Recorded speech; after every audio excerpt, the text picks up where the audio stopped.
ont réussi un taux de recouvrement plus que satisfaisant. Et que les avocats qui en avaient eu accès, en avaient eu accès.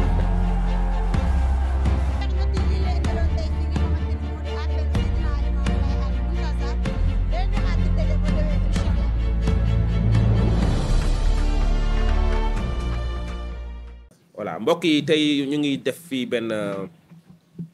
daje ak waa ñi yor plateforme TikTok boo leen ñëpp xam nañ ne Sénégal depuis presque 2 mois léegi plateforme bi dañ ko quasiment bloqué fii ci réew mi parce que dafa nekk plateforme boo xamante ne application boo xamante ne gis nañ ñu ne ay fan yi at weer yi ñuy génn ñu bëri dañuy utiliser plateforme bi pour di ci woo nit ay xeex pour di yee fitna ci réew mi ba mu jur ay yàqute yu bare ci réew mi jur ay aussi ay bakkan yu rot yu bare te gis nañ ne li fi xew yëpp ci Sénégal ci réew mi depuis at yi ñu génn en tout cas ci côté tension gis nañ ne plateforme yi réseaux sociaux yi dafay gën a yokk day gën ni ñu ko faral di wax dañuy gën a yokk tension bi fi la ñuy jaaree pour gën a yokk tension ci réew mi ba mu am ba am ay dégâts yoo xamante ne vraiment ñu ngi koy ñaaw lu baax di jaale vraiment ñëpp képp ci ñàkk bakkanam ci weer yi ñuy génn ci événement yi fi jàll. bi loolu amee nag gouvernement Sénégal gis nañ ne comme plateforme bi mel ni comme TikTok dafa nekk boo xamante ne souvent message bu bëri dafay jaar ay ñi yàq yu bëri dañ cay nekk. def ay live di wax yu bon di yàq di xaabaabal nit ñi moo tax état du Sénégal jël ci décision retirer plateforme bi fii ci réew mi pour mu bañ a mën a nekk utilisable fii. loolu nag bu mu amee ubbi nañ waxtaan ak plateforme bi waa TikTok moo tax loolu tax ci loolu lañ nekk def ci ay depuis semaines yi passé yëpp ba nag te yàlla dogal ñoom ñu décidé ñëw fii Sénégal pour ñu ubbi discussion yi waxtaan xool naka lañ mën a def ba. ñoom ñu mën a wéyal seen application bi ci réew mi te du indi benn gàllankoor ci kaaraange réew mi moom dafa nekk loo xamante ne duñ ko kenn du ko caaxaanee quelle que soit application bi quelle que soit plateforme bu nekk ci àdduna bi ñoom dañ fi nekk plateforme bi lu muy rëy ak lu muy yaatu ñun Sénégal fii suñu réew la ñun war nañu mën a contrôler xool yan plateforme la ñuy mën a utiliser fii suñu biir réew. loolu suñu souveraineté moo ñu ko may loolu suñu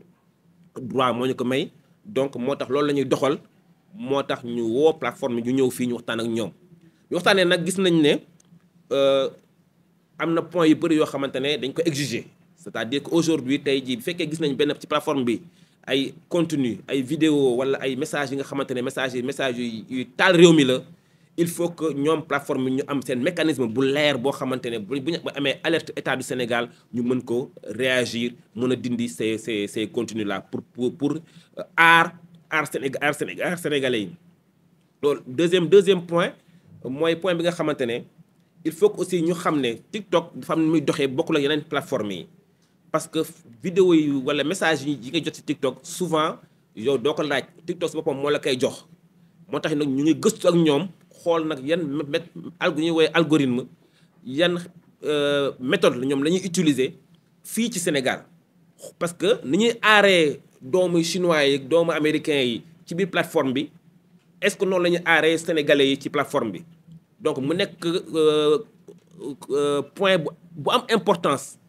parce que algorithme yi ñuy utiliser mécanisme yi ñuy utiliser dafa war a méngoog suñu aada suñu cosaan kenn warul di imposer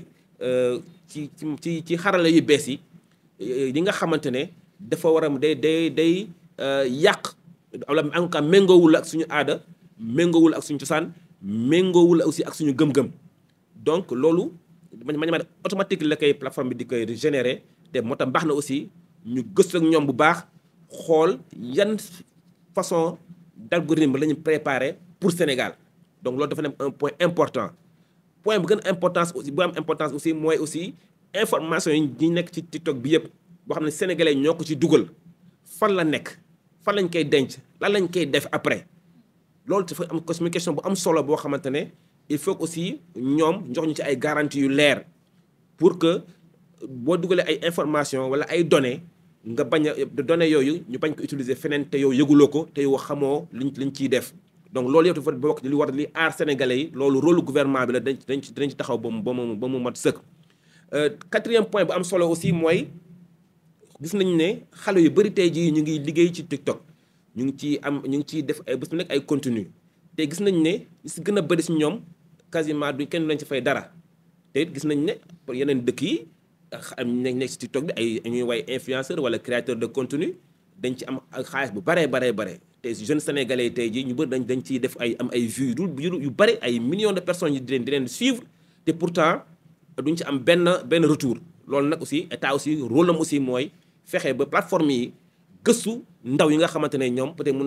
nañ dund sax ci plateforme bi donc ñoom aussi foo ñu bàyyi leen xel bu baax mooy c'est un point aussi de point de discussion la bi ma am ak ñoom donc mbir mi yaatu na waxtaan bi commencé tey la commencé bon